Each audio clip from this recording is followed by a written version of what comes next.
Vote ఎవరికి వేస్తున్నారు? ఎవరికి వేసినా కానీ కొంచెం ఆలోచించి వేయండి. మన మీదకి డబ్బులు విసిరేసే వాళ్ళు కాదు, మన రాష్ట్రానికి అభివృద్ధి జరిపే వాళ్ళు మనకు కావాలి.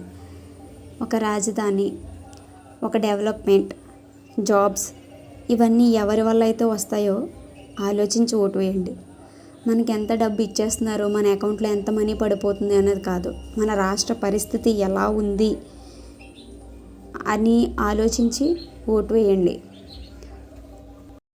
ఓటు ఎవరికి వేసినా, ఏ నాయకుడు మీకు ఇష్టమైన ఆ నాయకుడి కోసం ఎవరితోనూ గొడవ పడొద్దు.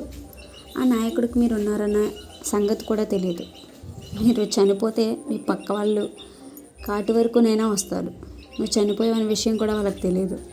అలాంటి వాళ్ళ కోసం నిన్ను, నీ చుట్టుపక్కన వాళ్ళని, నీ బంధువుల్ని ఎప్పుడు బ్లేమ్ చేయొద్దు, వాళ్ళ కోసం ఆర్గ్యూ చేయొద్దు. కొంచెం ఆలోచించండి. బంధుత్వాల్లో ఆపోజిషన్ పార్టీస్ వేరే వేరే అయినప్పుడు మీ మధ్య వాళ్ళ టాపిక్ రాకుండా చూసుకోండి.